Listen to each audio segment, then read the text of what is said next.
d'aigue marine, un meuble de salon en quartz fondu, c'est-à-dire en cristal de roche, une bicyclette en vermeil, sans compter les tableaux de maître, les bijoux, les fourrures précieuses et les objets d'art de toutes sortes. Chaque matin, en compagnie de sa lectrice, l'excellente Mistress MacBarlot, et du secrétaire particulier de Fred Yorgel, Miss Isidora prenait plaisir à ouvrir elle-même les caisses et les écrins qui arrivaient en foule au palais paternel. À peine convalescent d'une blessure qu'il avait reçue dans une attaque nocturne, le secrétaire de Fred Yorgel, un Français nommé Agénor Marmousier, était encore très faible et très pâle. Mais le bonheur de Miss Isidora avait hâté sa guérison, et il goûtait une joie enfantine en assistant au déballage des cadeaux de noces. « Qu'est-ce que ceci » dit Mistress MacBarlot avec curiosité. Elle coupa les ficelles qui entouraient le papier de soie où se trouvait un écrin. « Peu » fit-elle d'un ton méprisant. « Une parure d'émeraude. Nous en avons déjà 7 ou 8. » Pendant ce temps, Agénor ouvrait avec précaution une longue caisse de cèdre. Cette caisse en renfermait une seconde en acajou.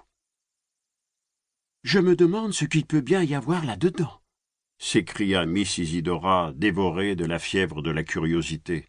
« Nous allons bien voir, » répondit Agénor en poussant le verrou d'argent qui fermait la caisse d'acajou.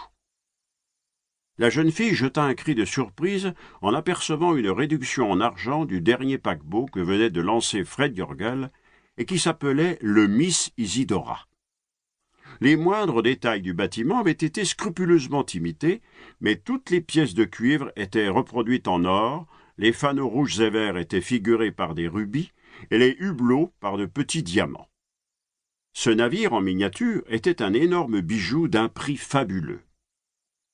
À ce moment, Miss Isidora se sentit doucement saisie par la taille, puis 2 mains se posèrent sur ses yeux, en même temps que des lèvres brûlantes effleuraient son front. La jeune fille poussa un petit cri, mais elle se rassura bien vite et sourit en reconnaissant dans l'auteur de cette tendre plaisanterie l'ingénieur Harry Dorgan qui était entré dans le salon sur la pointe des pieds.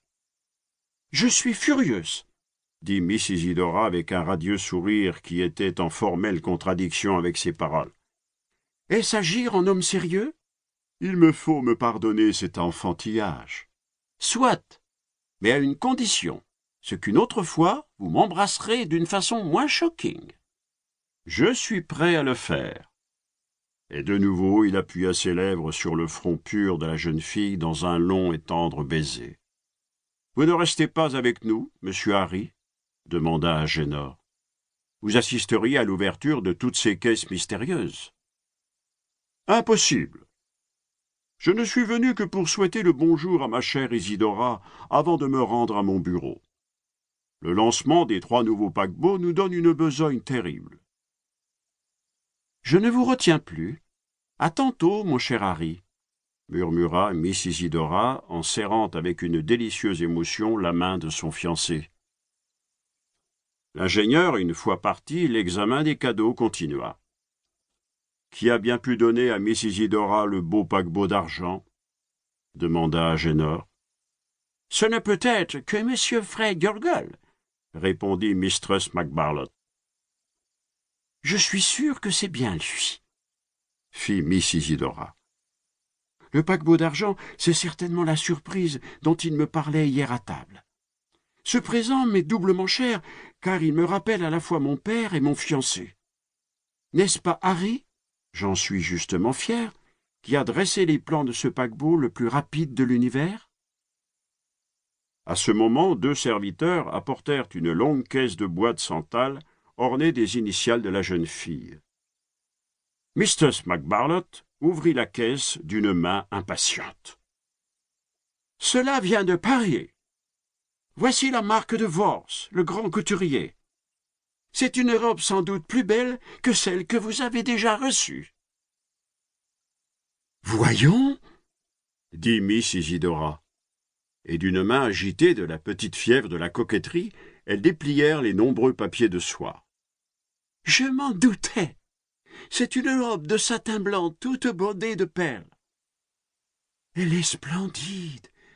Qu'en pensez-vous, monsieur ?